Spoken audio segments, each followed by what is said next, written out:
doctora Lidia Oliver Valle, y el título de su exposición, El retrato de María Egipciaca, penitente y Humberto Eco. La leyenda, exclusivamente la leyenda, puede estructurarse de manera, interpretarse como si tuviese una estructura tripartita. En la primera parte se aborda la vida de la egipciaca. Desde niña, pues fue una mujer sumamente, una niña muy bella. A su mayoría de edad, a los 12 años, se aleja de sus padres para dedicarse a la prostitución y parte para Alejandría, donde ejerce el oficio con muchísimo éxito. Llega un barco de peregrinos y decide irse a Tierra Santa, en el cual más específica que había caballeros. Esta parte es particularmente interesante porque tiene sexo con todo el barco, porque va a pagar el paseo con su cuerpo. Y hay una asociación entre el paisaje y una tempestad y, digamos, el pecado que se está viviendo en ese barco, que en términos coloquiales se los echa todo. Entonces está el mar, la tormenta tremenda, y bueno, pues ella no importa, vamos a seguir divirtiéndonos. Entonces, en ese sentido, el segmento es muy logrado, digo, tiene interpretaciones para la verosimilitud, se sustenta en la sexualidad femenina, que se puede tener sexo, porque además se recibe mucho placer porque nos desintoxicamos. Nuestro esperma, como se decía en la época, pues es absolutamente venenoso y tóxico. Y el cambio del hombre es puro y es una manera también de limpiarse el cuerpo mediante el pecado. Y no solamente el propio pecado, la propia condenación, sino la condenación de los hombres. La mirada apagada, con ojos que quizás se unen, otorgan al personaje un rasgo antinatural y opuesto a la hermosura. En caso de que se descodifiquen como hundidos, implican pecado. Brazos, dedos y vientre causan espanto, pues adquieren forma esquelética, tétrica incluso según sus formas. Hay además suciedad generalizada de su cuerpo y comportamiento como cortarse las uñas con los dientes, y apariencia, el pelo con el que se cubre se debe crecer todo el cabello. Entonces, hay además suciedad generalizada en su cuerpo, comportamiento y apariencia bestiales, que de alguna manera refieren características del ente silvático, quien es de naturaleza violenta y carnal, aunque también son nuestros hermanos, igual que todos los monstruos. Esta apariencia, esta bestialización, esta suerte de mujer salvaje, y con la asociación del tópico, de la representación tópica de los salvajes, pues tiene que remitir al pasado disoluto de la mujer. Los hombres salvajes son entes sexuales. Vistos en conjunto, los elementos de la descripción superficiales otorgan a María Egipciaca una apariencia anómala, de hecho monstruosa. Y los monstruos, seres deformes, esto es, inarmónicos, comportan la idea de desorden. De esta suerte, el retrato físico de la penitente adquiere un carácter didáctico que funciona a manera de ejemplo para que se siga la senda virtuosa. Y es que sus rasgos corporales incorporan la grave transgresión que implica una vida pecaminosa, que solo es posible reparar para salvar la condena eterna mediante descomunal expresión. La efectividad del mensaje moralizante reposa en lo que Humberto Eco llama la estética histérica, que privó en buena parte de la Edad Media. Esto es, el gusto por aquello, cito, que ya no obedece a las leyes tradicionales de la proporción. Además, como bien lo han sabido siempre los retóricos, la alienación discursiva, al crear un shock psíquico en la recepción, incide significativamente en su patos, mueve pues las pasiones y se graba en la memoria. El propio Eco recuerda que desde la antigüedad las artes mnemotécnicas recomiendan relacionar voces o conceptos con esculturas monstruosas, pues estas no se olvidan fácilmente. Ahora bien, si María Egipciaca es físicamente monstruosa, no lo es internamente. Por el contrario, su alma se encuentra purificada mediante los rigores de la penitencia y la ascesis, lo que abre paso a la santidad. ¿Cómo entonces conciliar esta disociación con los postulados cristianos de corte neoplatónico? ¿Se trata acaso de la adopción de una posición opuesta? Umberto Eco otorga claves para la interpretación. Por ejemplo, cuando aborda los monstruos medievales, indica que el pensamiento teológico los justifica mediante su inserción en la tradición simbólica universal. Y cito: partiendo del dicho de San Pablo, según el cual vemos las cosas sobrenaturales en enigmate, de forma alusiva y simbólica, se llega a la idea de que todos los seres del mundo tienen un significado moral.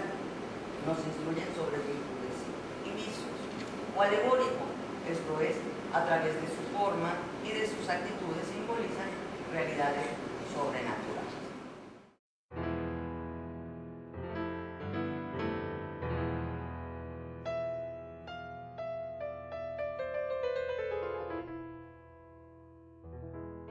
Para comenzar, quiero agradecer la generosa invitación que nuestra colega y amiga Magda Díaz y Morales me hizo para sumarme a esta mesa redonda en torno a la obra de uno de los referentes intelectuales de la cultura contemporánea. Se entenderá entonces que mi incertidumbre inicial se originó a raíz de esta escisión entre dos modos de conceptualizar y de poner en práctica a la teoría semiótica. ¿Cómo podría contribuir a enriquecer una reflexión sobre el lenguaje de Umberto Eco desde una perspectiva teórica de la que él mismo no participa, o más bien, de la que se ha distanciado gradualmente? Pues recordemos que Eco formó parte, junto con Roland Barthes, Vilmos Voigt, entre otros, del Comité Científico del primer Congreso de la Asociación Internacional de Estudios Semióticos, celebrado en Milán en 1974, y posteriormente, en el 84, en Palermo, hizo lo respectivo en la tercera edición de este congreso, en donde se alentó una discusión sobre la redefinición de la semiótica a través de su inscripción en campos no precisamente literarios. Y justamente Eco animó la discusión dentro de este comité científico. Pues bien, esta dificultad, aunque comprometedora, me ha resultado estimulante y justo la propongo como el arranque de mi reflexión. En primer lugar, destacaría un hecho que me parece relevante en un momento donde la semiótica post-greimasiana se plantea tanto reformulaciones y nuevas adquisiciones a nivel de metalenguaje como cooperaciones inter- y transdisciplinarias. Y aquí quiero recordar un proyecto muy reciente que se acaba de publicar el año pasado en Francia, donde investigadores de Francia y de Bélgica fundamentalmente hicieron un trabajo para analizar las imágenes científicas, imágenes que derivan de procedimientos tecnológicos fundamentalmente ligados a la medicina, a la robótica. Que eso ya, digamos, la semiótica siempre ha trabajado desde una visión interdisciplinaria con la antropología, la lingüística, el psicoanálisis. Pero esta manera de trabajar la semiótica con las ciencias duras es este trabajo transdisciplinario en el cual se preguntan el sentido y la significación de esa clase de imágenes. Bien, tal movilización al interior de la teoría ha permitido reexaminar el legado de autores que fundaron la discursividad de este proyecto científico. Basta pensar en los manuscritos de Saussure descubiertos en 1996 que han remodelado la lectura canónica del curso de lingüística general. Y además de valorar las aportaciones y cuestionamientos hechos al margen o lo que en algún momento constituyó una suerte de contracampo. De acuerdo con esta perspectiva renovada que desdibuja posiciones irreconciliables, es decir, entre la semiótica peirciana y la semiótica estructuralista, formalista, greimassiana, Eco es un autor que ofrece una singularidad, por ejemplo, en el estudio de las semióticas textuales. En el vocabulario de estudios semióticos y semiológicos, un proyecto colectivo coordinado por Teresa Blali y Dominique Ducard, que intenta dar cuenta de los derroteros actuales de esta disciplina, a Eco se le dedica un apartado especial en el cual Ana María Lorusso y Patrizia Violi destacan los siguientes rasgos, y cito: a diferencia de las aproximaciones marcadas por el estructuralismo, más inclinadas a pensar en un texto como sistema observable solamente en su globalidad, Eco subraya que la interpretación se construye en el corazón del texto, siguiendo su desarrollo en reacción a sus silencios y a sus señuelos, con sus hipótesis, sus anticipaciones, sus llamados de atención, sus emociones y sus pasiones que condicionan fuertemente la interpretación final. Fin de la cita.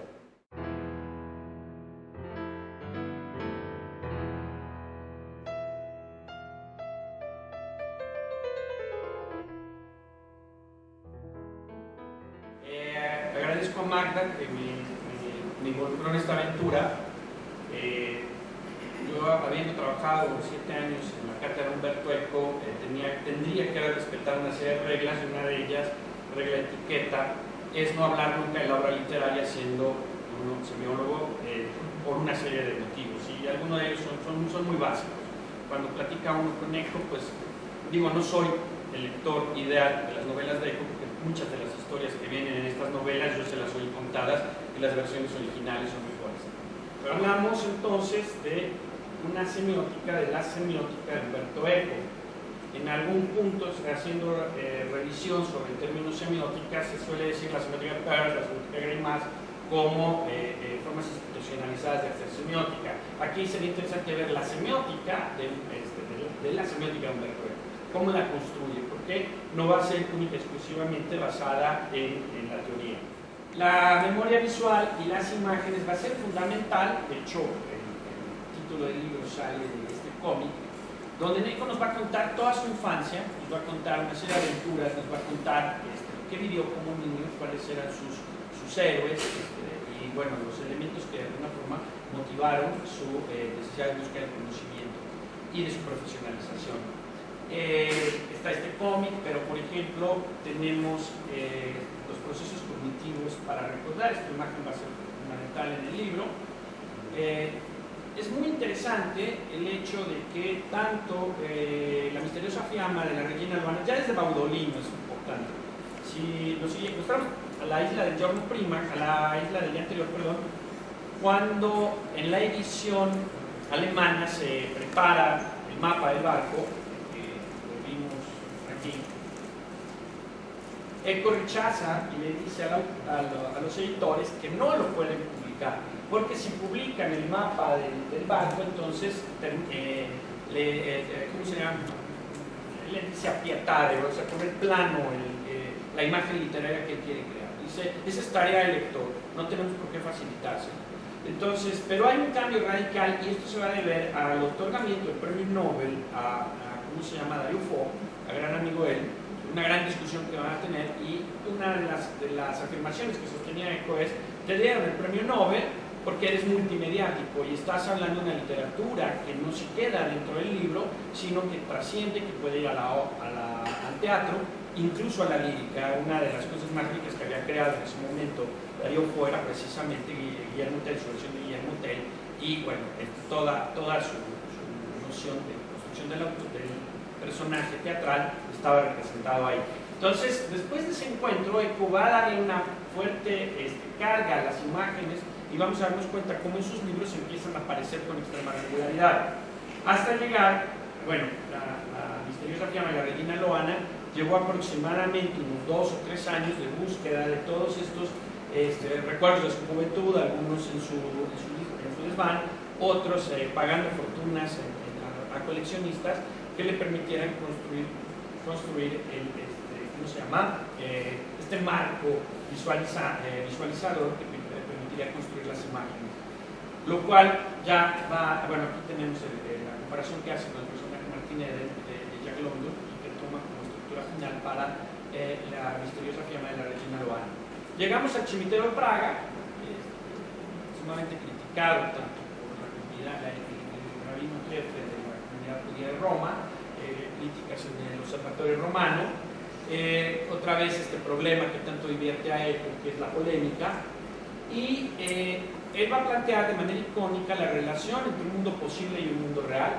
El proceso semiótico de construcción de la verdad y la mentira vuelve a resurgir como un problema, pero en este momento de carácter indexical, y luego la construcción social del significado como un problema de negociación. Y entonces, bueno, está el Cimitero de Praga, tenemos todas y cada una de los personajes que aparecen ahí, están documentados. El único personaje en la historia que no existió es precisamente ¿cómo se llama? El personaje principal. Y bueno, hace un cuidado y una búsqueda exhaustiva de una serie de documentos para hablar de esta idea de cómo surgen los protocolos de los años de Sion, y luego nos va a hablar de los efectos del significado a raíz de la construcción de la mentira que se